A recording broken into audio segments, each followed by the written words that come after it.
Chapter 1. The wrong brother. The ballroom dripped with old money and older secrets. Cassandra hadn't wanted to come. Her sister had insisted you can't hide forever, and now here she stood, champagne flute trembling in her hand. Watching Vienna's elite glide across marble floors like they owned the night itself, she supposed they did. 3 months since the scandal broke. 3 months since her fianche's betrayal splashed across every society page. Since her name became synonymous with prejudgment and public humiliation. Her parents had fled to their country estate. Cassandra had stayed, stubborn and wounded, determined not to let shame drive her from the only home she'd ever known. But tonight, in this glittering hall, with its cathedral ceilings and crystal chandeliers, she felt every whisper like a blade. You look like you're plotting an escape. The voice came from her left, warm, playful, edged with mischief. Cassandra turned to find a man watching her with eyes the color of amber held to firelight. He was beautiful in the way Renaissance paintings were beautiful, golden-haired, sharp-featured, dressed in a burgundy suit that belonged in another century. Is it that obvious? She asked, surprising herself with honesty, only to someone who spent half the evening doing the same. He offered a slight bow, graceful and old-fashioned. Lucien Voltaire. And you're the woman everyone's pretending not to stare at. Heat crawled up her throat. Cassandra Thorne. And yes, apparently I'm this season's cautionary tale. Their loss. Lucien's smile widened, revealing teeth just a shade too white. I've always preferred ruins to monuments. More character. Something about the way he said ruins made her skin prickle, but his attention felt like sunlight after months of shadow. When he offered his hand, she took it. They danced. Lucien moved like water, leading her through the waltz with effortless precision. He asked about her, not the scandal, but her. What she read, where she'd traveled, what she missed about the life she'd had before everything shattered. And Cassandra, starved for kindness, found herself answering. You're easy to talk to, she admitted, as the music swelled. I'm very old, Lucien said, then laughed at her confusion. I mean, I'm practiced. In conversation. How old? Old enough to know better than to answer that question. His grin turned wicked. Would you like to see the gardens? They're far more interesting than this gilded cage. Cassandra knew she should decline. Knew that leaving a ballroom with a strange man, no matter how charming, violated every rule of propriety her mother had drilled into her skull. But propriety hadn't saved her from humiliation. Hadn't protected her when the man she'd loved chose another woman's bed. Yes, she said. They slipped through a side door into cool October air. The gardens sprawled before them, all sculpted hedges and marble fountains, lit by paper lanterns that swayed in the breeze. Lucien guided her down a gravel path, his hand still holding hers. And Cassandra felt something dangerous unfurl in her chest. Hope, Lucien? The voice cut through the night like a whip crack cold. Authoritative, edged with something that made the hair on Cassandra's arms stand up. She turned to find a man standing in the shadows beneath an ancient oak. And the air itself seemed to shift around him. He was taller than Lucien, broader through the shoulders, dressed in black from collar to cuff. His hair fell dark and straight to his jaw, framing a face that might have been carved from marble. High cheekbones, a mouth set in a hard line, and eyes that gleamed like polished obsidian in the lamplight. Beautiful and terrible, like a blade fresh from the forge. Adrian? Lucien's voice had lost its warmth. I didn't realize you were attending tonight. Clearly. The dark-haired man Adrian moved forward with liquid grace, each step deliberate. His gaze fixed on Cassandra, and she felt pinned beneath the weight of it. You should return to the ballroom, Lucien. Father's looking for you. I'm entertaining a guest. You're playing a dangerous game. Adrian's eyes never left Cassandra's face. With a mortal who doesn't know the rules. Mortal. The word hung in the air between them, strange and archaic. Cassandra's pulse kicked up. Instinct screaming that something was wrong here, that she'd wandered into a conversation with currents she couldn't see. She's lovely, Lucien said, defensive now. And she deserves better than you using her to irritate me? Adrian took another step closer, and Cassandra caught his scent, cedar and smoke and something darker, like rain on ancient stone. Let her go. Or what? Or I'll make it an order. The temperature seemed to drop 10 degrees. And you know I can. Lucien's hand tightened on Cassandra's, just for a moment. Then he released her, stepping back with a bitter laugh. You're impossible, and you're reckless. Adrian's gaze finally shifted to his brother because they had to be brothers. The resemblance was there beneath the differences, and Cassandra saw something flash between them. Old anger, older hurt. Go, before you make this worse. Lucian looked at Cassandra, something like apology in his amber eyes. Then he turned and walked back toward the ballroom, leaving her alone with the man in black. Adrian watched him go before turning his full attention back to Cassandra. Up close, he was overwhelming, not just in presence but in the stillness of him. Like a predator deciding whether to strike. Wrong brother. Honey, he said softly, and his voice was nothing like Lucian's warmth. It was smoke and shadows and the promise of things she didn't understand. You should be more careful about who you follow into the dark. Cassandra lifted her chin, refusing to show fear, even as her heart hammered against her ribs. I can take care of myself. Can you? He tilted his head, studying her like she was a puzzle he intended to solve. You're bleeding. What? Emotionally, Adrian's mouth curved, not quite a smile. I can smell it on you. Grief, shame, the kind of wounds that make humans desperate. He paused. Vulnerable. I'm not, you are. He moved closer still, and Cassandra's back hit the oak tree behind her. And my brother knows it. That's why he chose you. Chose me for what? Adrian studied her for a long moment, something calculating moving behind those dark eyes. Then he stepped back, putting careful distance between them. Go home, Miss Thorne, he said. Forget you met Lucian. Forget this garden. And if you're very wise, his gaze caught hers, holding it. Forget me too. Then he turned and walked into the shadows, leaving Cassandra alone with her racing heart and the certainty that her quiet, wounded life had just become infinitely more complicated. Chapter 2. The uninvited guest. Cassandra didn't go home. She returned to the ballroom, collected her wrap, made her excuses to her sister, and walked out into the Vienna night with her mind spinning. The cobblestones were slick with recent rain, reflecting gaslight in fractured gold, and she moved through the narrow streets of the old city like a woman in a dream. Mortal, I can smell your wounds. Wrong brother. The words circled her thoughts like ravens. She should have been frightened, was frightened. If she was honest, but beneath the fear ran something else. Curiosity. The first real feeling she'd had in months that wasn't shame or grief. Her apartment was in the 4th district. A converted townhouse with high ceilings and creaking floors. She climbed 3 flights of stairs, unlocked her door, and stepped into the blessed silence of home. The space was small, but hers. Books stacked on every surface. Watercolors she'd painted in better days, hanging crooked on the walls. A single lamp casting warm light across worn furniture. She was halfway to the kitchen when she realized she wasn't alone. Adrian sat in her reading chair like he'd been there for hours. One leg crossed over the other, hands steepled beneath his chin. He'd removed his jacket. His shirt was white linen, sleeves rolled to his elbows, and in the lamplight she could see dark marks winding up his forearms, tattoos or scars. She couldn't tell which. How did you get in here? Cassandra's voice came out steadier than she felt. Your lock is 100 years old. He didn't move, didn't stand, just watched her with those obsidian eyes. And I'm older than that. That's not an answer. It's the only one you'll get tonight. Adrian tilted his head, studying her. You should be screaming, running, demanding I leave. Should I? Cassandra set down her purse with deliberate care, buying time to think. Every instinct told her this man was dangerous, but he'd had opportunity in the garden to hurt her and hadn't. Had, in fact, sent his brother away. You warned me about Lucian. If you meant me harm, that seems counterproductive. Something flickered across his face. Surprise, maybe. You're calmer than I expected.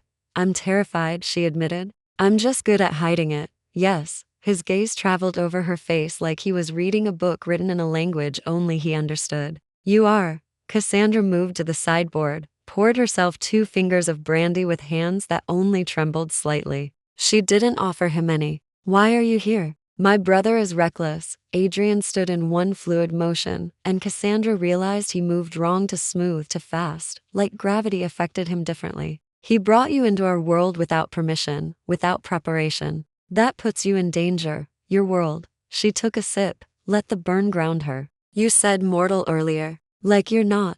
I'm not. The words hung in the air between them. Cassandra waited for him to elaborate, to laugh, to reveal this as some elaborate joke. He did none of those things. Just stood there in her small apartment, taking up too much space, radiating an otherness she couldn't name. What are you then? She asked quietly. Old. Adrian moved to her window, looked out at the sleeping city. Hungry. Bound by laws you've never heard of, and oaths that predate your country's founding. He glanced back at her. Does that frighten you? Yes.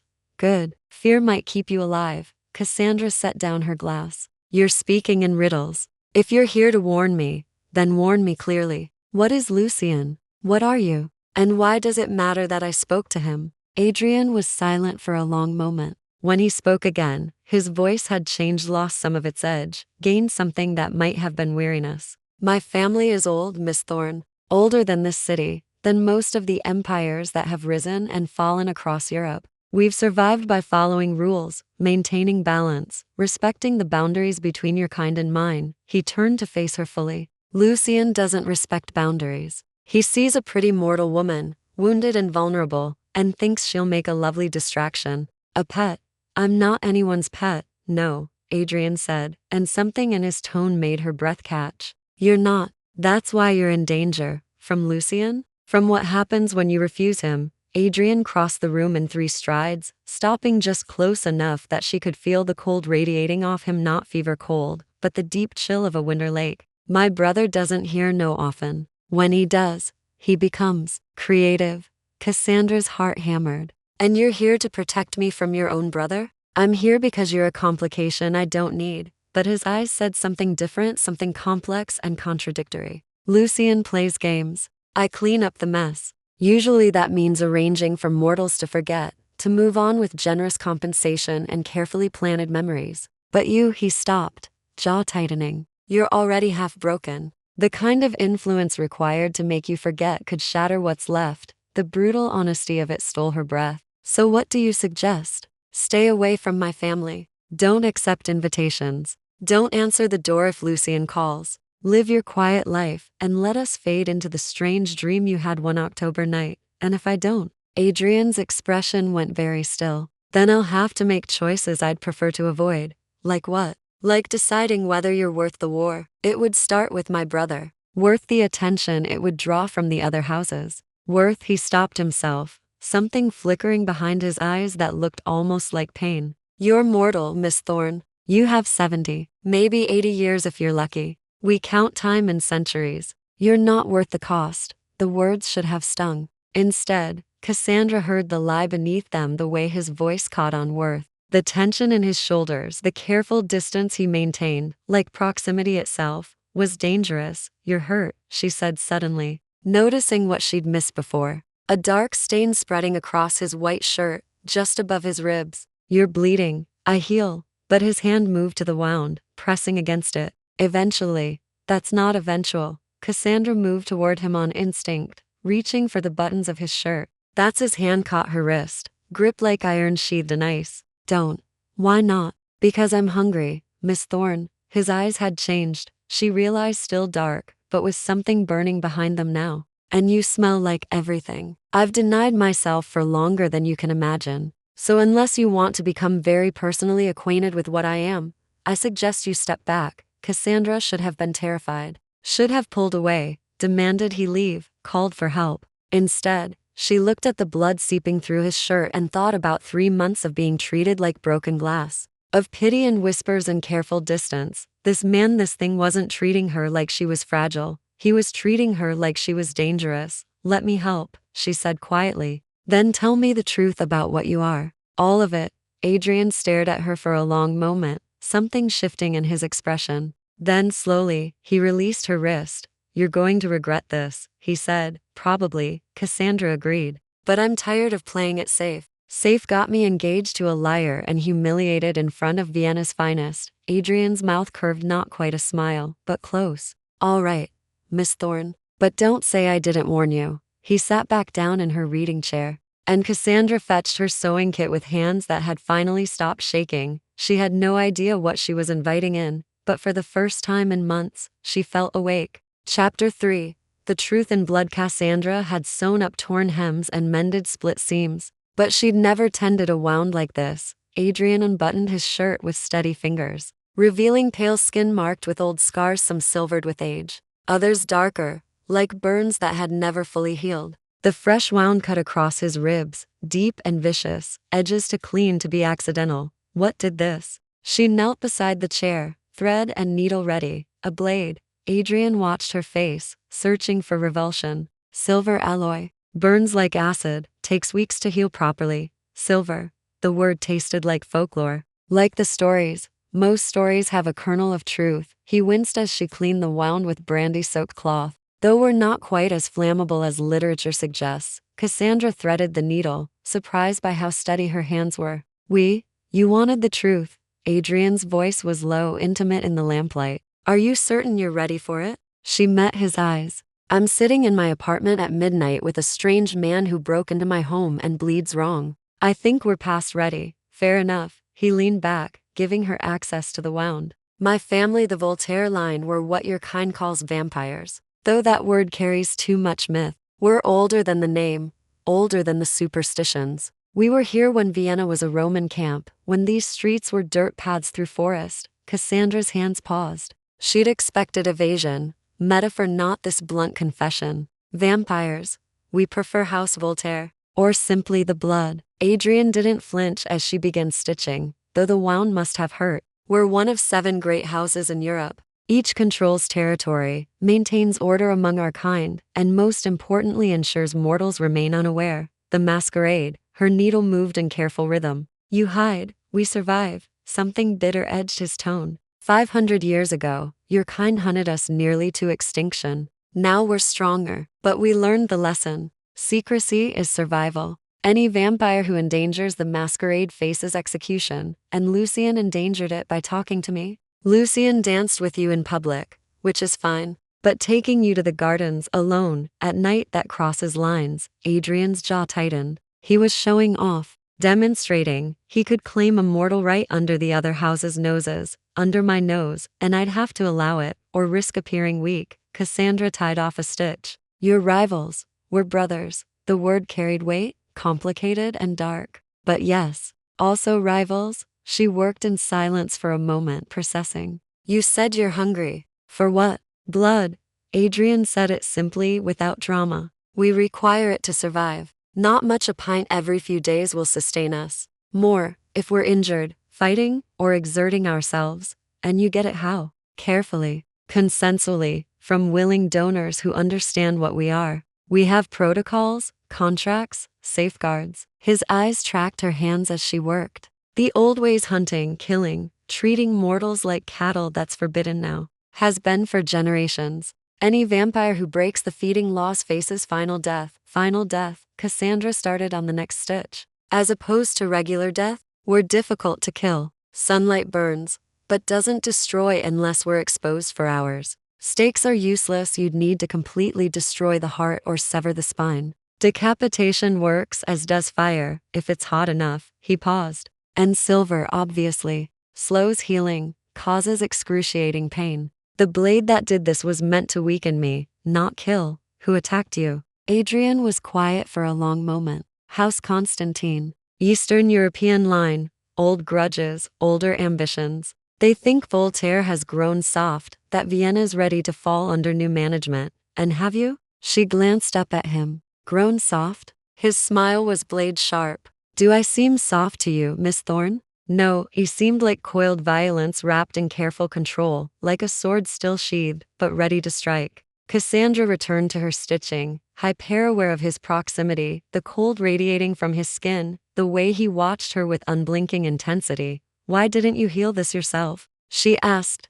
Silver interferes with our regeneration. I'll heal, but slowly, too slowly. If Constantine attacks again before I'm ready. He tilted his head, studying her. You're not afraid. I'm terrified. Cassandra tied off another stitch. I just don't see the point in showing it.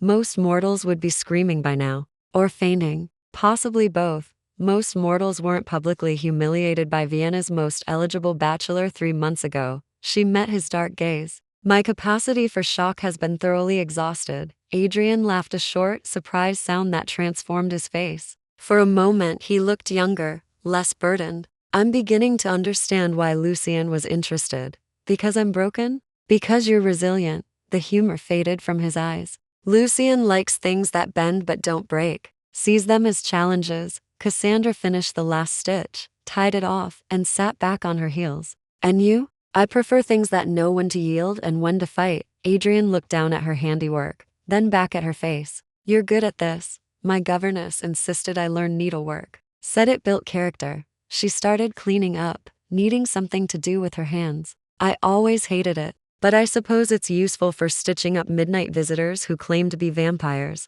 I don't claim, Miss Thorne. I am. Prove it. The words came out before she could stop them. Adrian raised an eyebrow. How would you suggest I do that? Cassandra thought about the way he moved, the cold of his skin, the wound that should have killed a normal man. Your eyes. They changed earlier, when you were hungry. Show me.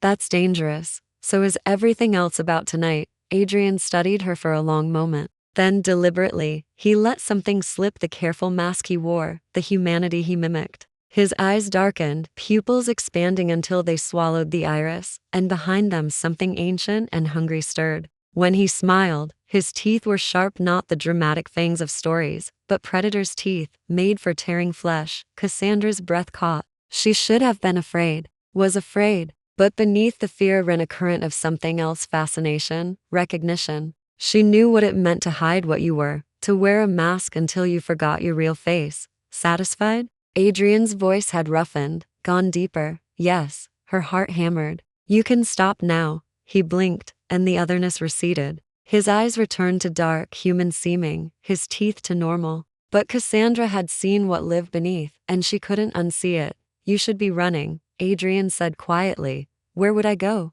She stood, putting the sewing kit away with hands that trembled only slightly. You said Lucien won't give up easily, that I'm in danger just from having met him. And now I know what you are, which I suspect creates its own problems. It does. Adrian rose, buttoning his shirt over the fresh stitches. Knowing endangers you. The other houses, if they discover a mortal knows our nature, they'd kill me. They'd vote on it. Probably decide yes. He moved toward the door, then stopped. I should erase your memory. Make you forget this night, forget the garden, forget Lucien and me and everything you've learned. But you won't. No, he turned back to face her. Against every law and bit of common sense I possess. No, why not? Adrian looked at her for a long moment, something complicated moving behind his eyes. Because you stitched my wound without flinching. Because you asked questions instead of screaming. Because he stopped himself. I don't know. And that troubles me more than anything else tonight. He left then,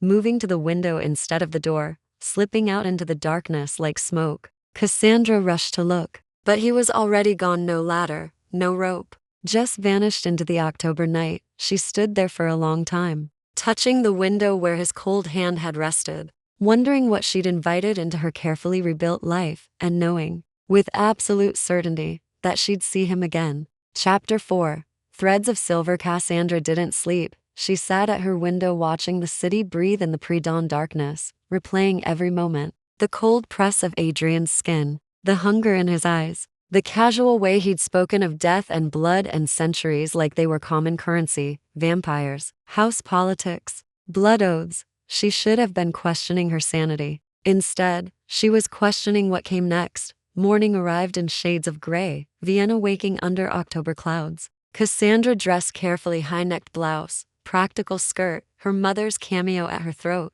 Armor of a sort. She had errands to run, a life to maintain, and sitting in her apartment dwelling on impossible things would drive her mad. The market was crowded, full of vendors hawking autumn vegetables and late roses. Cassandra bought bread and apples, exchanged pleasantries with the baker's wife, and tried to feel normal. But every shadow made her pulse jump. Every stranger's glance felt weighted. She was reaching for a bunch of chrysanthemums when she felt it, the prickle of attention, sharp and focused. She turned. Adrian stood 3 stalls away, dressed in charcoal wool, and appearing far too elegant for a farmer's market. He wasn't looking at her, was in fact, examining a display of carved wooden boxes with apparent fascination. But Cassandra knew, with bone-deep certainty, that he'd followed her here. She paid for the flowers and walked directly to him. Are you following me? Yes. He didn't pretend otherwise, didn't look up from the boxes. Constantine knows I was wounded.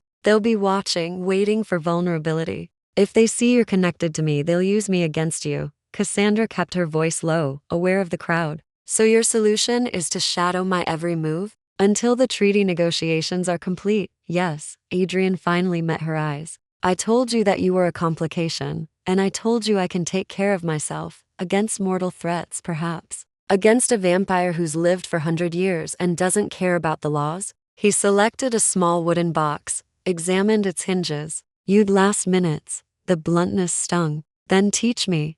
Adrian went very still. What? You said I'm in danger because I don't know the rules. So teach me. Cassandra stepped closer, lowering her voice further. Teach me how your world works. What I should avoid, who I should fear, how to recognize one of you before I make another mistake.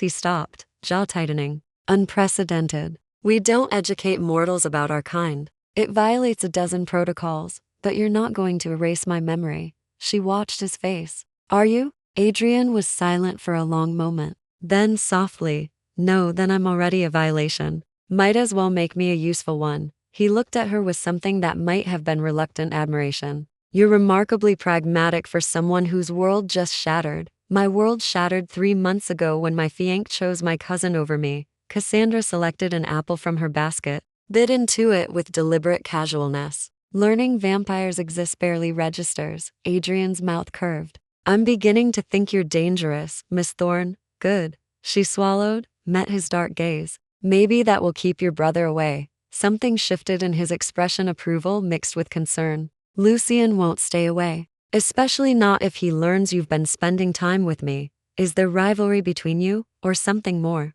Both. Adrian set down the box, turned to face her fully. The morning light bothered him, she noticed. He stood in the shadow of the vendor's awning, avoiding the pale sunshine. Lucien is our father's favorite. Charming, diplomatic, good at the political games that keep houses from open war. I'm the eldest, which by law makes me heir. But father would prefer my brother take the seat when he finally chooses to step down. And you? What do you want? I want, he stopped, something complicated crossing his face. I want the house secure, the mortals safe, the old grudges buried so we can stop fighting wars that should have ended centuries ago. His voice roughed. I want peace, Miss Thorne, which makes me a poor vampire. Cassandra heard the loneliness in those words, recognized it because she carried her own version. I don't think wanting peace makes you poor anything, it makes me weak. In my father's eyes, in Constantine's, in every house that measures strength by how much blood we're willing to spill. Adrian glanced at the sun, squinting slightly.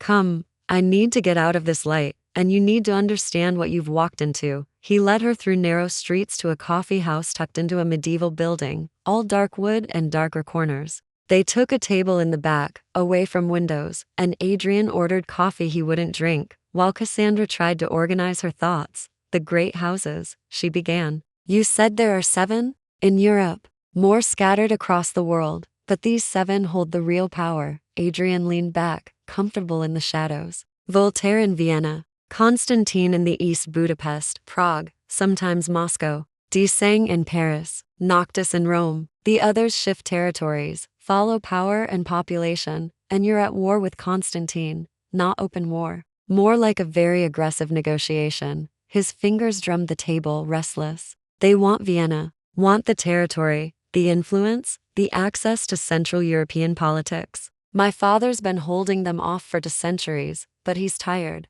Talks about stepping down, letting the next generation handle it. You or Lucien. Father wants Lucien. The council wants me. I'm older, stronger, more traditional. Adrian's jaw tightened. But I want neither. Want to give it to my youngest brother, Marcus, who actually enjoys the politics and bloodshed. Cassandra studied him. You don't want to lead. I want to be left alone. The admission came out rough. I've fought for 300 years, Miss Thorne. Bled for this house, killed for it. Watched friends turn to ash defending it. I'm tired of war.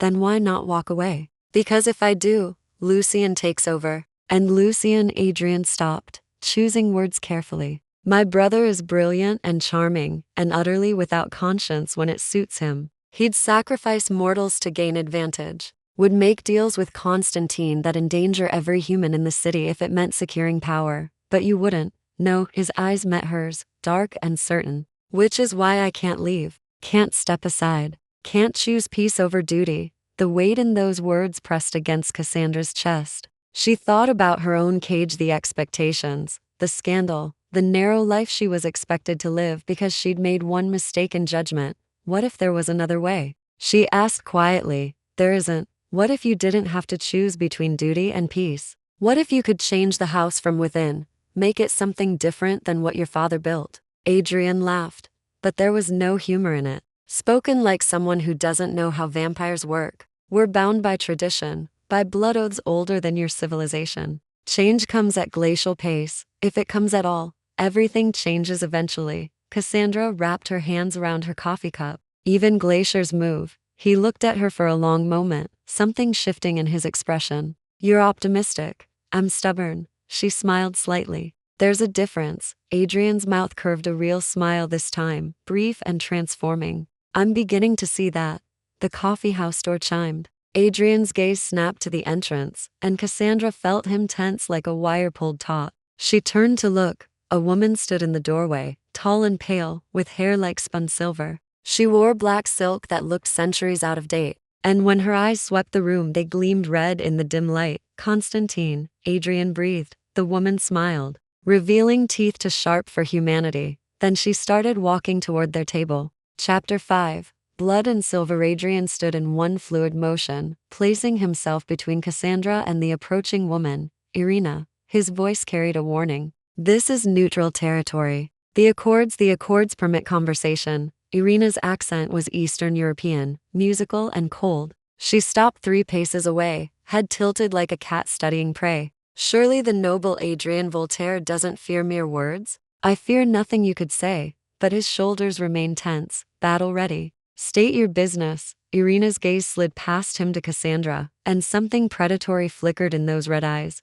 Your business, it seems. How mortal she smells. How fragile. She inhaled deeply. How afraid. Cassandra forced herself to remain still, hands steady on her coffee cup, even as her heart hammered. She wouldn't give this creature the satisfaction of seeing her panic. Impressive. Irina smiled. Most mortals run or weep when they realize what I am. But this one simply watches, listens. She moved closer, circling slightly. What's your name, little dove? Don't answer, Adrian said quietly. Cassandra Thorne. She met Irina's gaze directly, remembering what Adrian had said about appearing weak. And I'm not a dove. Irina laughed, delighted. Oh, Adrian, you've found yourself a spirited one. Does your father know you're keeping mortal pets? Or is this another of your little rebellions? Miss Thorne is under Voltaire protection. Adrian's voice dropped to something dangerous. Touch her and break the treaty yourself. Protection.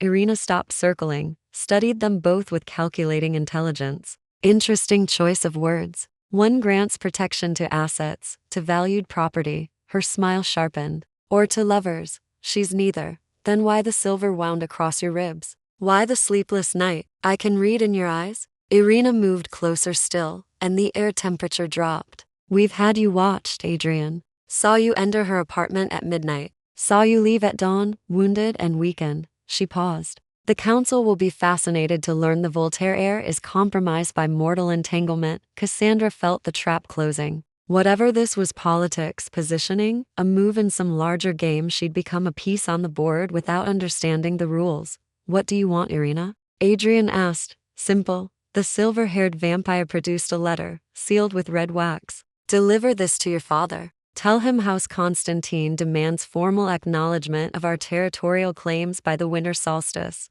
Refuse, and we take Vienna by force. Vienna isn't yours to take, isn't it? Irina's smile turned vicious. Your house is fracturing, Adrian. Your father grows weak. Lucien plays games while you brood in shadows. The other houses smell blood in the water. She set the letter on the table. We're simply first to strike. The other houses won't support open war. The masquerade is maintained by fear, not love. If Voltaire falls, the others will divide the spoils, and life will continue. Irina turned to leave, then paused. Oh, and Adrian? Your mortal is bleeding. Cassandra felt it, then a hot trickle down her arm. She looked down to find a cut on her wrist, shallow but precise, blood welling dark against pale skin. She hadn't felt it happen. Irina inhaled, eyes flaring bright red. Clumsy of me. I must have caught you with my ring. She showed her hand a silver band set with a blade-sharp edge. Do forgive me.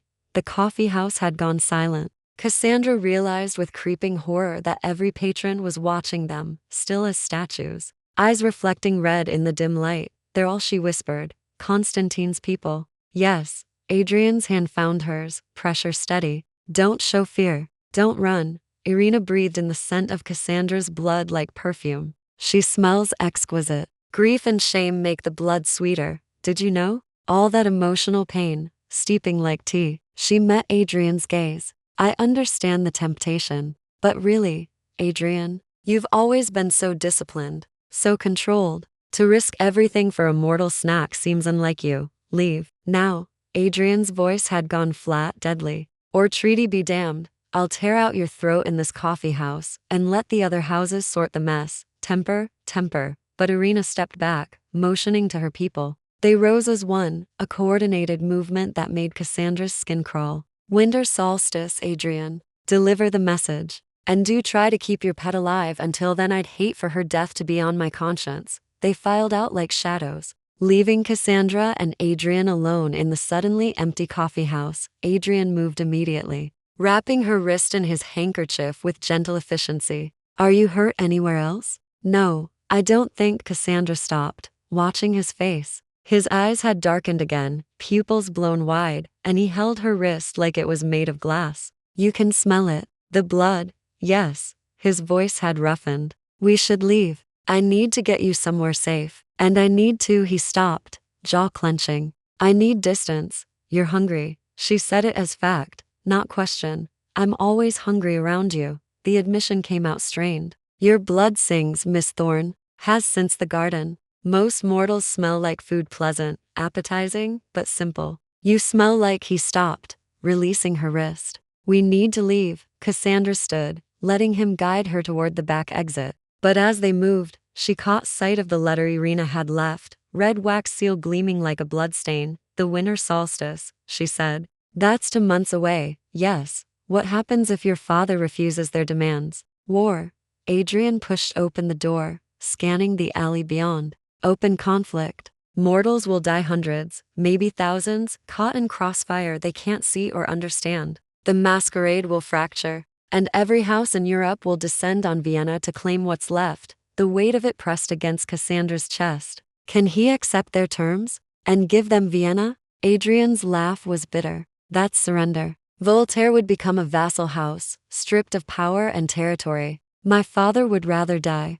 What about you? What would you rather? He looked at her then, really looked, and something raw moved behind his eyes. I'd rather none of this touched you. Rather you'd stayed in that ballroom, danced with someone safe, lived your mortal life in peace. His hand came up, almost touching her face, then dropped. But it's too late for that now. The alley was narrow, pressing them close. Cassandra could feel the cold radiating from him, see the tension in his shoulders, the hunger he was fighting. Her wrist throbbed where Irina had cut it, blood seeping through the handkerchief. If you need, she started. Don't. Adrian stepped back sharply. Don't offer. Not now. Not when I'm this close to losing control. But if it would help me, yes. And destroy you. His eyes met hers, dark and desperate. I'm 300 years old, Miss Thorne. I've fed from thousands of mortals carefully and consensually. But you, his voice cracked. You I want to devour. Want to drink until there's nothing left. Want to keep you close and safe in mine in ways that would horrify you if you understood.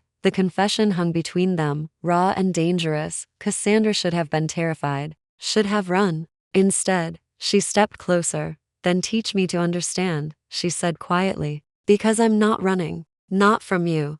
Not from Constantine. Not from any of this. Adrian stared at her like she was the most fascinating and terrifying thing he'd ever encountered. You're going to get yourself killed, he said. Finally. Probably. Cassandra touched his hand just briefly. But I'd rather die trying to help than live hiding in fear. Something shifted in his expression, wonder mixed with resignation. You're insane. No, she smiled slightly. Just tired of being broken. Adrian was quiet for a long moment. Then slowly, he took her uninjured hand in his. Come, he said. I need to get you somewhere defensible. And we need to talk about what happens next. He led her deeper into the city. Into shadows Cassandra had never explored, and she followed, knowing she was walking away from safety, towards something far more dangerous. Chapter 6. The House of Shadows. Adrian brought her to a place that shouldn't exist. They walked through Vienna's oldest quarter, where medieval buildings leaned against each other like drunken conspirators. and descended stone steps that seemed to go down forever. The air grew colder with each level, thick with the scent of earth and age. "This is the Undercroft," Adrian said, producing a key that looked older than Austria itself. "Voltaire's true home. The estates and ballrooms are for show. This is where we actually live." The door opened onto a vast space carved from living rock. Vaulted ceilings disappeared into shadow. Gas lamps burned with blue flame, casting everything in ghostly light. Furniture that belonged in museums sat alongside modern comforts, a strange marriage of centuries that made Cassandra's head spin. "It's beautiful," she whispered. "It's a tomb." But Adrian's voice held fondness. "We've lived below Vienna for 800 years, long before the Habsburgs, before the city had a name. We were here when this was just a river crossing and a Roman camp." He led her through corridors lined with tapestries and weapons, past rooms filled with books and languages she didn't recognize. Other vampires moved through the shadows, some nodded to Adrian, others watched Cassandra with undisguised curiosity. All of them felt wrong in ways she couldn't articulate, their movements too fluid, their stillness too complete. "They can smell my blood," she said quietly. "Yes, but they won't touch you." Adrian's hand rested at the small of her back, possessive. "You're under my protection. That means something here." They entered a room that was clearly his, sparse and functional, with a desk covered in maps and correspondence, shelves packed with books, and a single window that looked out onto the underground river that flowed beneath the city. "No bed," Cassandra noticed. "No mirror. Day sleep," Adrian explained, following her gaze. "We rest in sealed chambers during daylight hours. The sun won't kill us quickly, but it weakens us burns. Easier to avoid it entirely." He moved to the desk, began laying out papers, territorial maps, genealogies, what looked like contracts written in archaic German. "The situation with Constantine is worse than I thought. Irina showing herself in public, cutting you where witnesses could see, that's a deliberate provocation." Cassandra examined the maps, tracing borders she didn't understand. "Why provoke you?" "Because I'm the obstacle." Adrian's finger tapped Vienna on the map. "My father wants Lucian to inherit. Lucian would negotiate with Constantine, trade territory for peace, slowly cede power until Vienna falls under their control. It's the smart political move, but you won't do that." "I can't." His jaw tightened. "Constantine doesn't negotiate in good faith. They take and take until there's nothing left. Give them Vienna and in 20 years they'll control half of Europe. Every mortal in their territory becomes cattle, and the other houses would allow this. The other houses are tired of fighting, would rather accommodate than resist." Adrian leaned against the desk, exhaustion showing in the lines of his face. "I'm viewed as a warmonger, a relic who can't accept that times have changed." Cassandra heard the isolation in his words, recognized it intimately. "You think you're the only one who cares. I know I am." He looked at her, something vulnerable in his dark eyes. "That's what makes this impossible. I can't win a war alone. Can't hold Vienna against Constantine without my house's full support. But I can't surrender either. Can't condemn thousands of mortals to become feeding stock." "What about Marcus? Your youngest brother? You said he enjoys politics." "Marcus is brilliant, but he's also ambitious. If I step aside for him, he'll make whatever deals serve his interests. Consequences be damned." Adrian rubbed his face. "I'm trapped, Miss Thorne. Every path forward leads to disaster." Cassandra studied the maps, the genealogies, trying to understand the web of alliances and enmities. "What if you didn't step aside? What if you took control from your father, forced the house to follow your lead?" "That's patricide. Or close enough." Adrian shook his head. "There are laws, blood oaths. I can't simply usurp him, but he wants to step down anyway." "What if you negotiated? Convinced him to name you heir publicly, with conditions that protect mortal interests?" "He'd never agree. Not when Lucian is his preferred choice." "Then give him a reason to change his mind." Cassandra moved closer, animated by the puzzle of it. "Show him that you're the better choice, that you can protect the house and modernize it, that choosing Lucian would be the beginning of Voltaire's end." Adrian stared at her. "You're suggesting I engage in vampire politics, maneuver against my own brother." "I'm suggesting you fight for what you believe in." She met his gaze. "You said you were tired of war. But sometimes the only way to prevent war is to be willing to wage it." Something shifted in his expression, recognition, maybe, or surprise. "You sound like a strategist." "I sound like someone who spent 3 months analyzing what went wrong in my own life." Cassandra's smile was bitter. I trusted my fiancé when I should have questioned. Believed his promises when I should have verified. Let him control the narrative until it was too late to defend myself. She paused. I won't make that mistake again. So you're applying those lessons to vampire succession politics? Why not? She gestured at the maps. The dynamics are similar. Power, loyalty, betrayal. Mortals invented those games long before vampires perfected them. Adrian laughed, surprised and genuine. You're remarkable. I'm practical. But warmth bloomed in her chest at the compliment. And I'm invested now. Irina made sure of that when she cut me in front of witnesses. The reminder sobered them both. Adrian moved to her, took her wrist gently, unwrapped the handkerchief. The cut had closed, not healed, but no longer bleeding. She marked you, he said quietly. Other vampires will smell Constantine on your blood now. Know you're involved in house politics? Is that dangerous? Extremely. His thumb traced the wound, careful not to press. You've become a piece in their game. A way to pressure me, to demonstrate my weakness. Your weakness being that you care if mortals live or die? My weakness being you.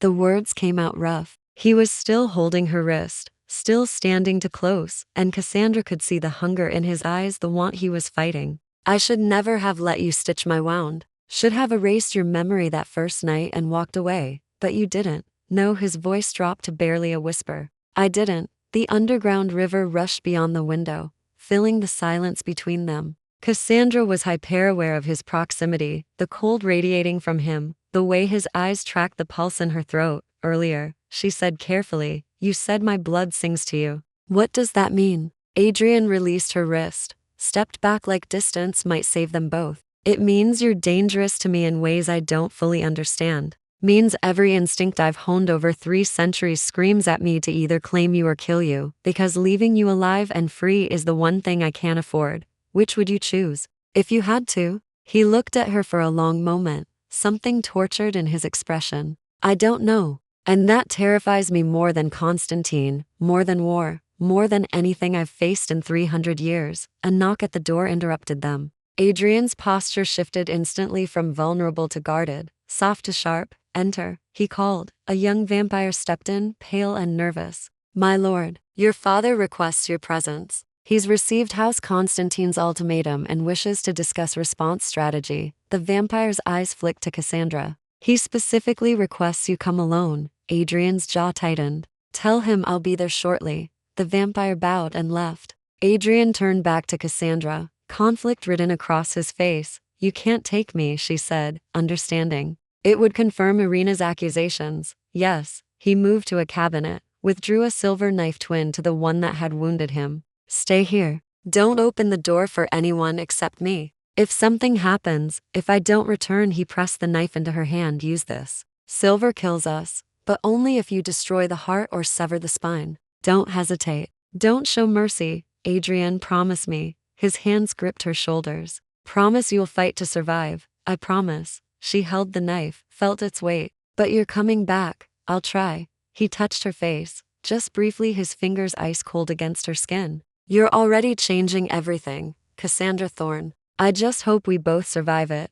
Then he was gone, leaving her alone in his room beneath Vienna, holding a silver knife, and wondering what she'd become. Chapter 7. Blood Oaths and Broken Vows. Cassandra waited in the silence of Adrian's room, silver knife heavy in her hand. Minutes stretched into an hour. She explored, carefully examined the books on his shelves, all military strategy and philosophy, treatises on governance written in dead languages. Traced her fingers over maps that showed Vienna's evolution across centuries, the city growing outward while the undercroft remained constant below.And no personal effects. No photographs or mementos. Just the accumulated knowledge of someone who'd lived too long and loved too little. She was studying a genealogy chart when voices echoed in the corridor, raised, angry, unmistakably heated. Cassandra moved to the door, pressed her ear against the ancient wood, reckless and foolish. A voice she didn't recognize, older, commanding. You endanger this entire house for a mortal girl? I endanger nothing.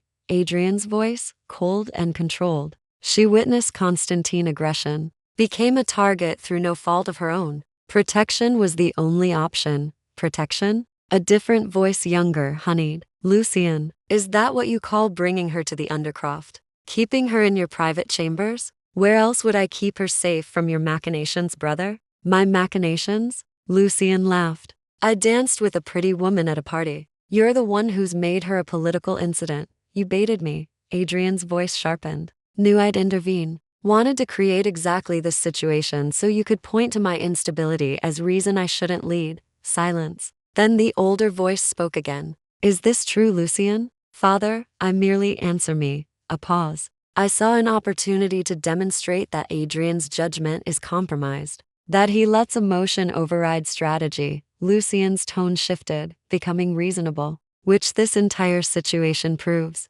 He's risked everything for a mortal he barely knows. And you'd have used her and discarded her. Adrian's voice dropped dangerously low. Made her another casualty of your ambition. She's mortal, Adrian. Mortal. She'll be dead in 60 years regardless. Why sacrifice our house's future for something so temporary? The casual dismissal of her life stole Cassandra's breath. She gripped the knife tighter, anger replacing fear. That's the difference between us, Adrian said quietly. You see mortals as expendable. I see them as the entire reason we exist. We were human once, Lucien. Or have you forgotten? I've forgotten nothing. I've simply accepted what we are now. Lucien paused. Father, you see the problem. Adrian clings to outdated morality. Constantine will exploit this weakness. Already has. Lord Voltaire. A new voice, female and unfamiliar. If I may speak? Proceed, Elena. The girl Miss Thorne, she carries Constantine's mark now.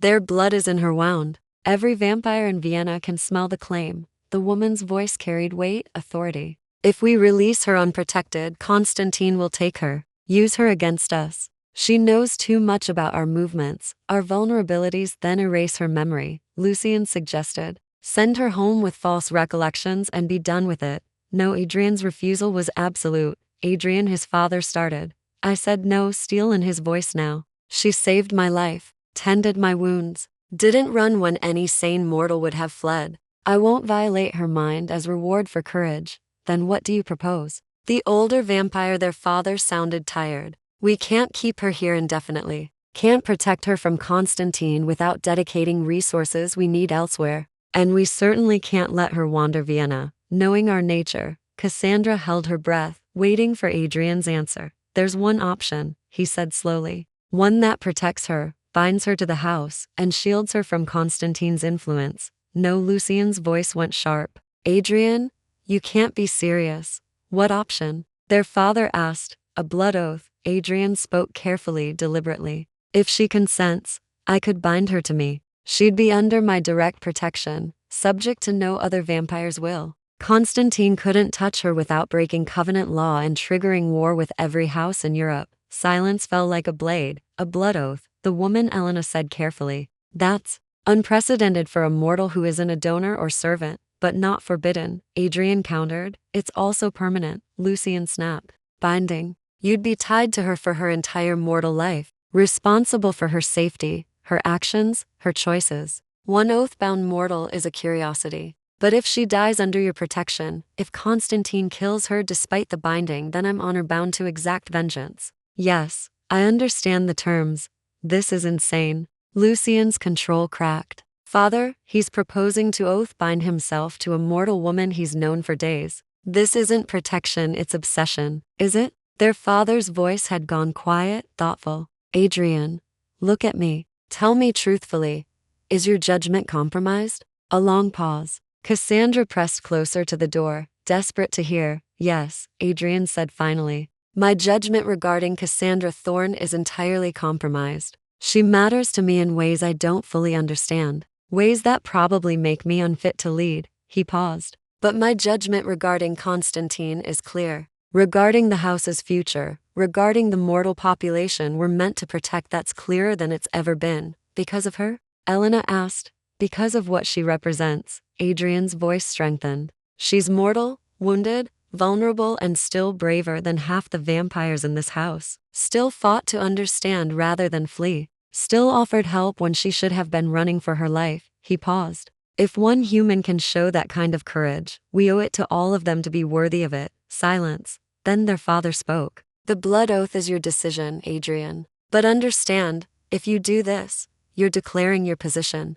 publicly allying yourself with mortal interests in a way the other houses will notice. Some will respect it. Others will see it as weakness to exploit. I understand. And you're willing to accept those consequences? For her? Yes. Cassandra's heart hammered. She shouldn't be hearing this. Shouldn't know that Adrian was risking everything for a woman he barely knew. Should protest, refuse, tell him she wasn't worth the cost. But beneath the shock ran something else. Recognition. Because she was tired of being protected, being handled with careful distance. Tired of men making decisions about her life without her input. If Adrian was going to bind himself to her, she deserved a say in it. She opened the door. 4 vampires turned to stare at her. Adrian stood rigid with shock. Lucien looked furious. The older vampire, their father, studied her with eyes that had seen centuries. And a dark-haired woman in elegant black regarded her with cool assessment. Miss Thorne, Adrian started. I heard everything. Cassandra stepped into the corridor, still holding the silver knife. And if we're discussing my future, I'd prefer to be part of the conversation. Lucien laughed, sharp and bitter. She has courage. I'll grant you that. Stupidity but courage. Be silent, Lucien. Their father moved forward, and Cassandra felt the weight of his age, his power. He was ancient in ways that made Adrian seem young. Cassandra Thorne. I am Lord Matthias Voltaire, head of this house. He inclined his head slightly, respect, not submission. My son wishes to bind you to him with blood and oath. Do you understand what that means? No, Cassandra admitted. But I'd like to. It means, Elena said, stepping forward, that you would drink Adrian's blood and he would drink yours. The exchange would create a permanent connection. You'd be able to sense each other, feel strong emotions across distance, know when the other is in danger. You'd also become unable to lie to him, and he to you. The bond would make you family by blood law, and I'd be protected? Completely. Matthias nodded. Any vampire who harmed you would be declaring war on Voltaire. Even Constantine wouldn't risk that. What's the cost? Cassandra looked at Adrian. For you, I mean, he'd be responsible for you, Lucien said, before Adrian could answer. Your actions would reflect on him. Your safety would be his burden. And when you die, his smile turned cruel because you will die. Mortal, he'll feel it. The bond breaking will be agony. Lucien, Adrian's voice carried warning. She should know the truth. Lucien turned to Cassandra. My brother is offering you immortal protection at the cost of his own freedom. The bond can't be broken except by death. Your death. Which means he's shackling himself to temporary mortality for what? Guilt? Attraction? Some misguided sense of honor? Love, Cassandra said quietly. Everyone stared at her. Not yet, she clarified, meeting Adrian's shocked gaze. But it could be. If we survive this. If your world doesn't destroy us both. She straightened her shoulders. And that's worth protecting. Worth fighting for. Adrian looked at her like she'd spoken in a language only he could understand. Matthias studied them both for a long moment.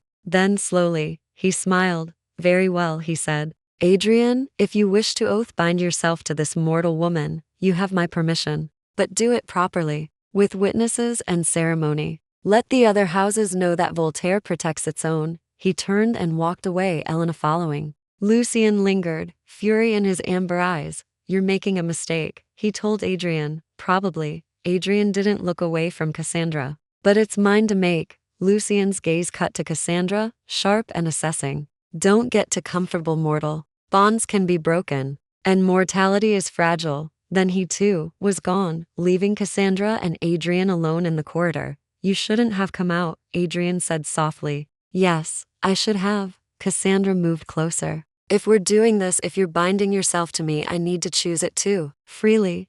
Even knowing the cost? Especially knowing the cost. She touched his hand, felt the ice of his skin. When do we do this? Adrian's fingers closed around hers. Tonight, he said. Before Constantine can strike again. Before either of us can change our minds. Chapter 8.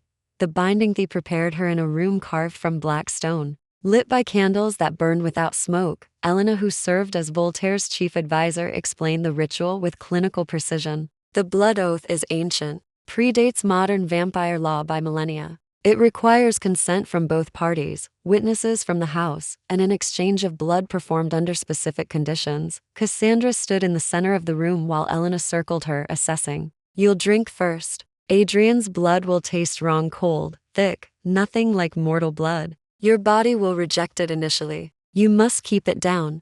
And then he drinks from you. Not much, a mouthful, maybe two. Enough to complete the exchange. Elena's dark eyes studied her. It will hurt. The bite is designed to be pleasurable for willing donors. But you're not a donor. You're becoming something else entirely. What am I becoming? Elena smiled, but there was no warmth in it. We don't have a word for it. The last oath binding happened 300 years ago, and that was between a vampire and his mortal servant. What you and Adrian are creating, she paused, that's unprecedented. Cassandra absorbed this, trying to calm her racing heart. Through the stone walls she could hear movement, voices. The house gathering to witness. Are you frightened? Elena asked. Yes. Good. Fear means you understand the stakes. Elena produced a dress from a cabinet, deep crimson silk, medieval in cut, with a high collar and long sleeves. Wear this. The ceremony has traditions. Cassandra changed behind a screen, fingers trembling on the buttons. The dress fit perfectly, hugging her waist before falling in heavy folds to the floor. When she emerged, Elena nodded approval. You look the part now. She handed Cassandra a circlet of silver delicate, set with dark rubies. This was worn by the last mortal oath bound to Voltaire. Her name was Katerina. She died of old age, having never regretted her choice. That's supposed to be comforting? It's supposed to be honest. Elena's expression softened slightly. Adrian is a good man, Miss Thorne. Better than most of us. If you must bind yourself to a vampire, you've chosen well. She led Cassandra through corridors that descended deeper into the earth. The air grew colder, damp. They passed through a door carved with symbols that hurt to look at directly, and entered a vast chamber. The room was circular, ringed with standing stones that looked older than civilization. Vampires filled the space, dozens of them, all watching with luminous eyes. Cassandra recognized some from the corridors earlier. Others were strangers, ancient and terrible. Matthias Voltaire stood at the center beside a stone altar, Adrian at his right hand. Lucien stood to the left, his expression unreadable. Adrian had changed as well, wore black formal attire that looked centuries old, embroidered with silver thread. When his eyes found Cassandra, something flickered in their depths. Hunger, yes, but also something softer, something that made her breath catch. Elena guided her to the altar. The vampires parted like water, silent and watchful. Cassandra felt their attention like weight, pressing against her skin. Cassandra Thorne, Matthias's voice filled the chamber. You come freely to this binding? I do. Her voice was steadier than she felt. You understand that the oath cannot be broken except by death? That you will be bound to my son Adrian for the remainder of your mortal life? I understand. And you accept these terms willingly, without coercion or enchantment? I accept. She met Adrian's gaze. Willingly. Matthias nodded. Adrian Voltaire, eldest of my line. You offer this binding of your own free will? I do, father. You understand the cost? The responsibility? The burden of tying yourself to mortality? I understand. Adrian's voice was firm. And I choose it freely. Then let it be witnessed. Matthias produced a knife, not silver, but something darker, older. The blade drank the light. The oath requires blood. Adrian, you will give first. Adrian stepped forward, took the knife, and drew it across his palm without hesitation. Blood welled darker than human blood, almost black. He held his hand over a chalice. Let the blood pool. Cassandra Thorne, Matthias said. Drink and be bound. Elena handed her the chalice. The blood inside looked wrong, smelled wrong, like copper and winter and something indefinably other. Cassandra's stomach revolted. She looked at Adrian. He watched her with an expression that was almost pleading. Trust me, his eyes said. Choose this. Choose me. Cassandra raised the chalice and drank. The blood hit her tongue, and she nearly gagged. It was cold, thick, tasting of metal and darkness and centuries. Her body screamed to reject it, to vomit it back up. But she forced herself to swallow once, twice, until the chalice was empty. Heat exploded through her veins. She gasped, stumbling. Elena caught her, steadied her. The heat spread from her stomach outward, racing through her bloodstream like fire. She could feel it changing her, rewriting something fundamental in her cells. Good, Matthias said. Now, Adrian, complete the bond. Adrian moved to her, and Cassandra saw the hunger naked in his eyes. Now, saw him fighting for control as he approached. This will hurt, he whispered, loud enough for only her to hear. I'm sorry. Then he struck. His teeth pierced her throat, and pain, white hot and overwhelming, crashed through her. Cassandra cried out, hands clutching his shoulders. But beneath the pain came something else, a rush of sensation, of connection. She could feel Adrian's emotions pouring into her. Hunger, yes, but also wonder and fear, and something that felt like reverence. He drank, and with each pull she felt the bond forming. Felt threads of connection spinning between them, tying her soul to his. It was terrifying. It was ecstatic. It was permanent. Adrian pulled back, his mouth dark with her blood, and Cassandra swayed. He caught her, held her upright, and she could feel his heartbeat slow, steady, ancient, like it was her own. It is done, Matthias announced. Cassandra Thorne is oath-bound to Adrian Voltaire. She is family by blood, protected by house law. Let any who would harm her answer to Voltaire's full strength. The vampires in the chamber responded in unison, voices echoing off stone. So witnessed, so bound. Cassandra felt the weight of their acknowledgement settle over her like a mantle. She was changed now, marked, no longer entirely human, but not vampire either. Something in between, something new. Adrian's arm remained around her waist, holding her steady. Through the bond she could feel his emotions, relief, possessiveness, and underneath it all, a fierce protectiveness that took her breath away. Can you stand? He murmured. I think so. But when she tried, her legs buckled. Adrian swept her into his arms without hesitation. The bond will stabilize. You need rest while your body adjusts. He carried her from the chamber while the vampires watched. Cassandra buried her face against his shoulder, overwhelmed by sensation. She could feel him everywhere now, his thoughts brushing against hers, his emotions bleeding into her own. This is what you meant, she whispered. When you said I'd know when you're in danger. Yes. His arms tightened around her. And I'll know when you are. No matter where you go, I'll find you. It should have felt like imprisonment. Instead, it felt like safety. Adrian brought her back to his chambers, laid her on a couch near the window. The underground river rushed beyond the glass, and Cassandra focused on its sound, trying to anchor herself. How do you feel? Adrian knelt beside her, brushing hair from her face. Strange. Like I'm myself and someone else simultaneously. She caught his hand, pressed it to her cheek. I can feel you. Your emotions. It's overwhelming. I know. I feel you too. His thumb stroked her cheekbone. Your fear. Your determination. He stopped. My what? Your affection. His voice dropped to barely a whisper. For me, despite everything, despite the danger and the politics and the insanity of this, you care. Cassandra met his dark eyes. Is that so surprising? Yes. Adrian looked stricken. I'm a monster, Cassandra. 300 years old, killed more mortals than I can count, in wars and feuds and political games. I'm cold and dead and everything in. You should be running. But I'm not running. She sat up, ignoring the dizziness. I'm here, bound to you. And I chose it. Why? Because she stopped, searching for words. Because you see me. Not the scandal.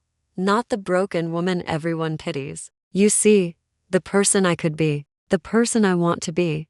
She touched his face, felt the ice of his skin. And I see you too. Not the monster you think you are. The man who fights for mortals when it would be easier to let them die. Who protects when you could dominate. Who chose honor over ambition. Adrian closed his eyes, leaning into her touch. You're going to destroy me.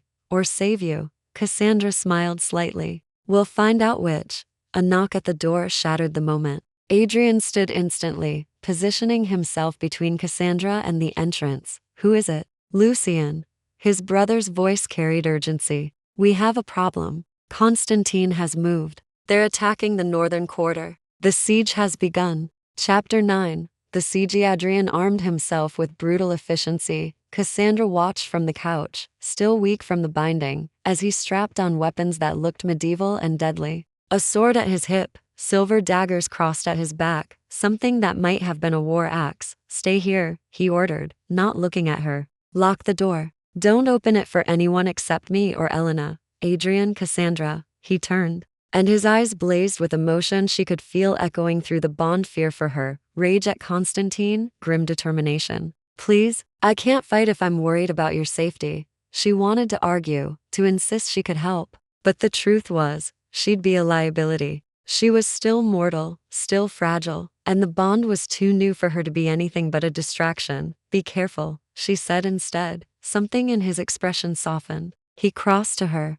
cupped her face in his cold hands. I will return. The bond won't let me do anything else. I'd feel you calling me back. Then he kissed her, brief and fierce, and was gone. Cassandra sat in the sudden silence, heart hammering. Through the bond, she could feel Adrian moving through the undercroft, sense his focus sharpening to lethal clarity. Could feel, distantly, other presences: Lucian's cool amusement, Matthias's ancient authority. The bond was disorienting. Like wearing someone else's emotions as a second skin, she stood on shaky legs, moved to the window. The underground river flowed past, dark and eternal. Somewhere above, Vienna slept, unaware that war was being waged beneath their feet. An hour passed. Then too, Cassandra paced, unable to sit still. The bond thrummed with Adrian's tension, his bursts of violence as he fought. She felt each clash like an echo in her bones. Then wrong. Something went desperately wrong. Pain exploded through the bond, sharp and silver bright.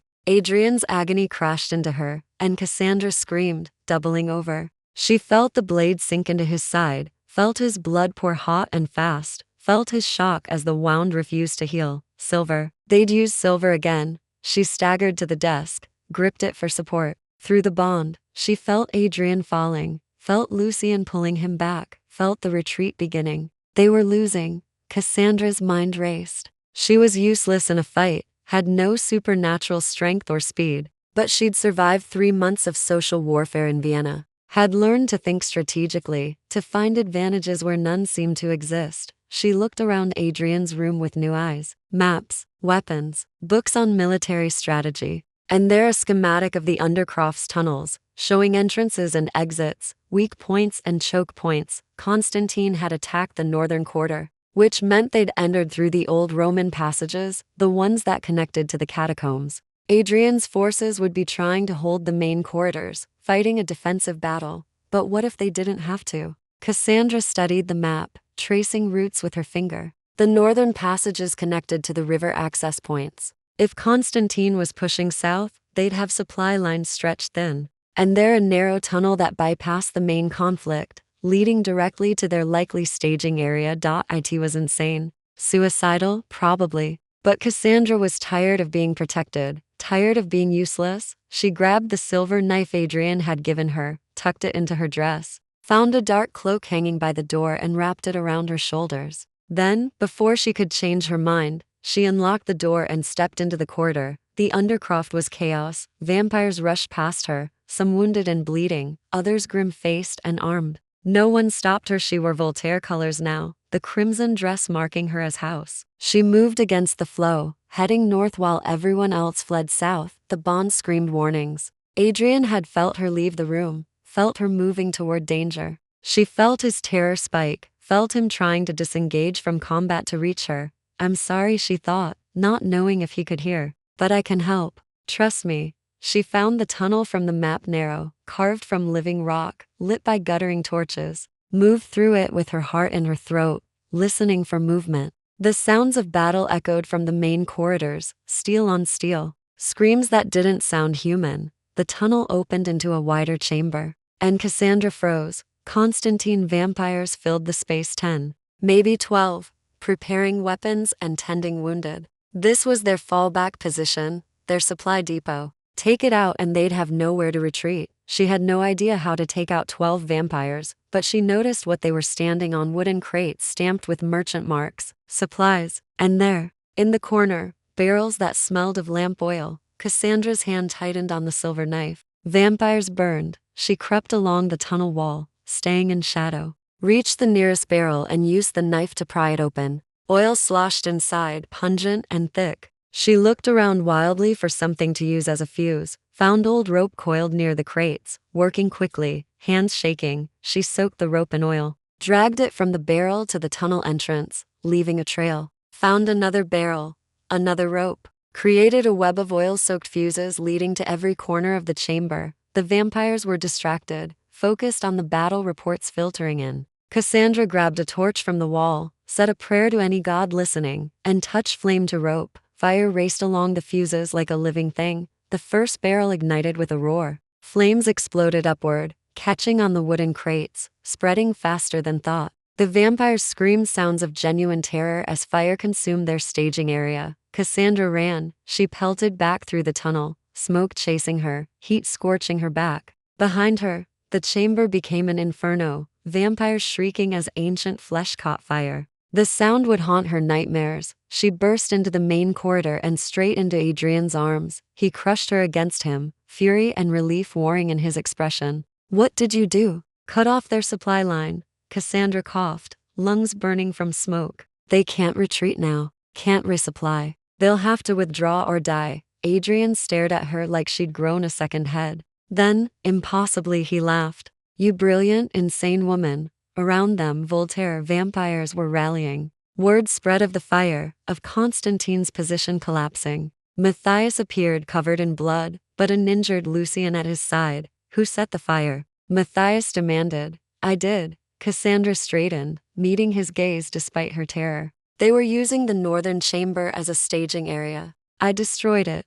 Lucian stared at her with something like respect. "With what?" "You're mortal."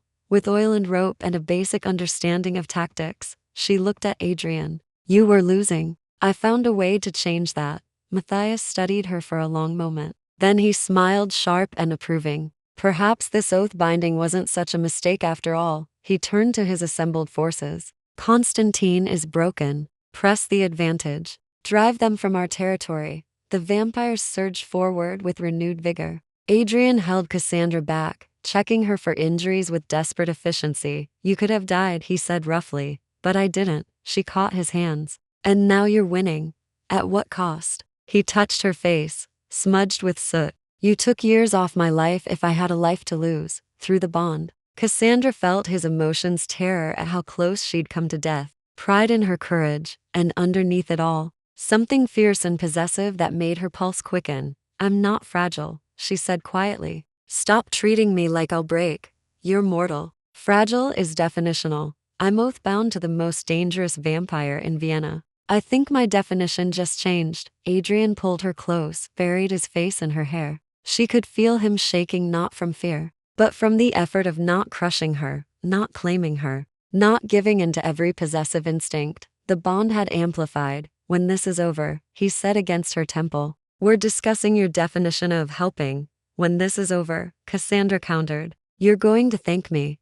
An explosion rocked the undercroft. Adrian shoved her behind him, weapons drawn. Through the smoke came Elena, supporting a wounded vampire. "Constantine is retreating," she reported. "But Irina left a message. Says this isn't over. Says the winter solstice deadline still stands." Matthias appeared through the chaos, his expression grim.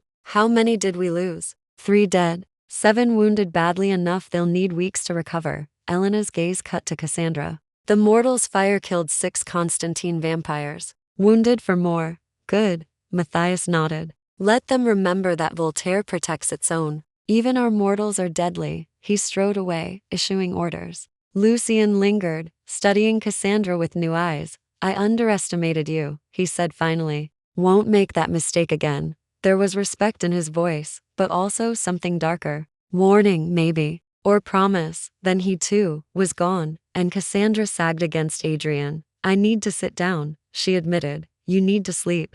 And eat. And let me lock you somewhere safe." But Adrian swept her into his arms, carrying her back toward his chambers. "Though I suspect that last part is impossible. Completely impossible," Cassandra agreed. She rested her head on his shoulder, exhausted beyond measure. Through the bond, she felt his emotions settling, the battle fury fading, replaced by something softer. He carried her like she was precious, like she was worth protecting, like she was worth loving. And Cassandra thought, as sleep pulled at her edges, that maybe she was finally ready to believe it. Chapter 10. Dawn breaking. 3 weeks passed before Constantine made their next move. Cassandra spent the time learning to live with the bond, learning to navigate the Undercroft's politics, learning what it meant to be oath-bound to a vampire in a world that didn't quite know what to make of her. The other houses sent representatives, some curious, others openly hostile. A mortal with access to vampire secrets, protected by blood law, impossible to enchant or erase.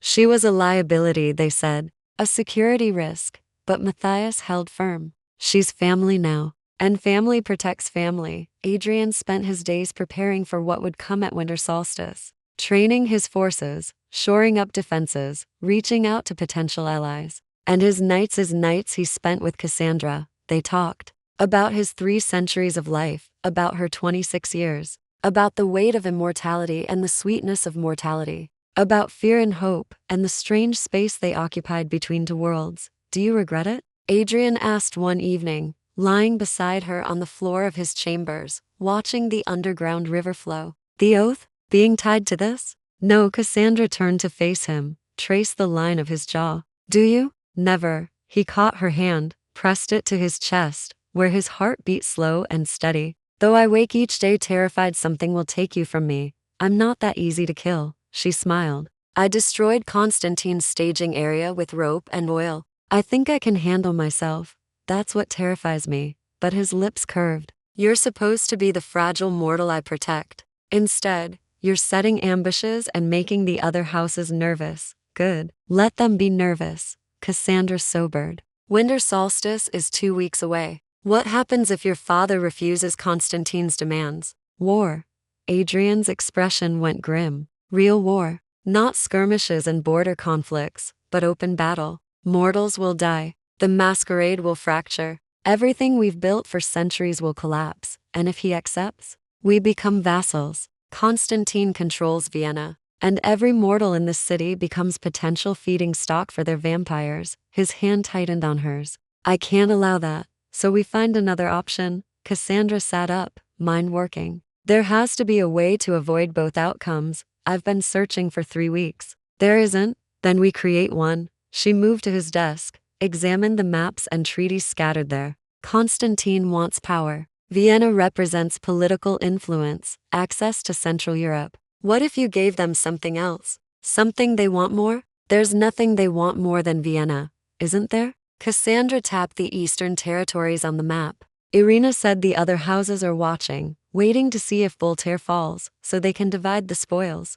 What if, instead of falling, you allied? United the houses against Constantine expansion? Adrian stood, moved beside her. The houses don't unite. Haven't in 500 years. Too much old blood, old grudges. But they united once. Why? She looked up at him. What threat was big enough to force cooperation? Adrian was quiet for a long moment. The purges. When mortals hunted us nearly to extinction, we banded together or died. So give them a new existential threat. Cassandra's mind raced. Show them that Constantine's aggression isn't just about Vienna. It's about establishing dominance over all of Europe. Today Vienna, tomorrow Paris, next year Rome. Make them see that if they don't stop Constantine now, they'll face the same ultimatum later. That's Adrian stopped, something shifting in his expression. That could work. If I could convince the other houses that Constantine threatens them too, they'd be forced to support Voltaire. And Constantine wouldn't dare fight a unified front. Exactly. Cassandra smiled.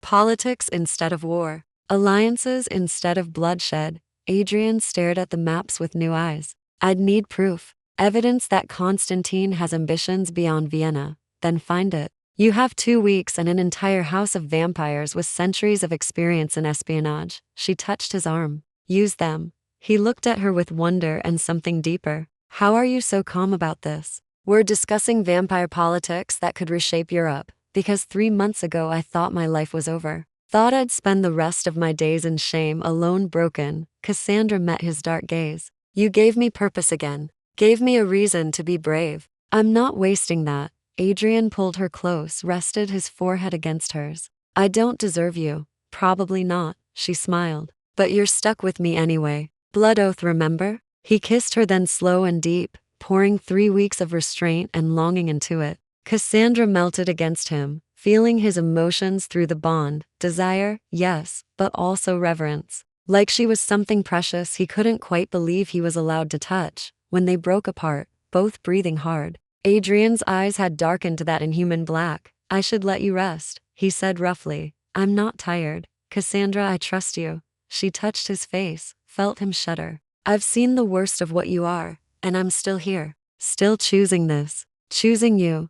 You have no idea what you're offering. Then show me. She held his gaze. Stop treating me like I'll break, and show me what it means to be yours. Adrian made a sound low in his throat, half growl, half groan. You're going to be the death of me. Unlikely. Cassandra smiled. You're already dead. He laughed, surprised and genuine, and kissed her again. The next 2 weeks passed in a blur of activity. Adrian reached out to his contacts in the other houses, gathering intelligence. And what he found proved Cassandra's theory correct. Constantine had been negotiating with minor houses across Europe, offering alliances, promising territory, building a coalition designed to overwhelm any resistance. Vienna was just the first step in a larger plan to dominate the continent. Armed with this evidence, Adrian called for an emergency council of houses. Representatives arrived in Vienna from across Europe, ancient vampires who'd lived through empires and revolutions, who'd seen centuries of conflict. They met in the Great Hall of the Undercroft,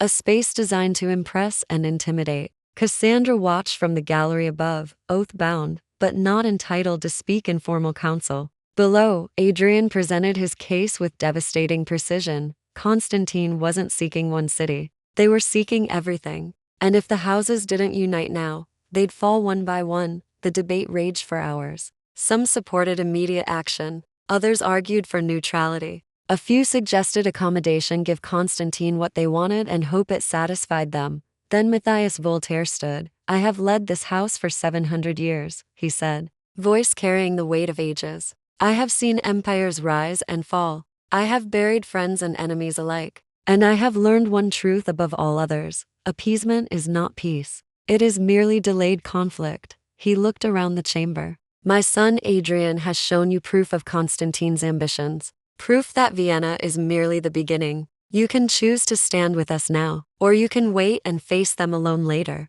But make no mistake, this choice will define the next century of vampire existence. Silence fell. Then, one by one, the representatives stood. Paris, Rome, London, smaller houses following the lead of greater ones. A unified front taking shape before Cassandra's eyes. When the vote was called, it was nearly unanimous. The houses would stand together, would present Constantine with a counter-demand, withdraw all territorial claims or face sanctions from every major house in Europe. Irina was summoned to receive the council's decision. She arrived arrogant and assured, expecting division. Instead, she found unity. Her composure cracked. This is not over, she hissed at Adrian as she departed. You've won a battle, not the war. We've prevented a war, Adrian corrected, and shown that vampire civilization can still choose cooperation over conflict. That's victory enough. After she left, Matthias approached his son. You did well, better than I expected. He glanced up at the gallery where Cassandra watched.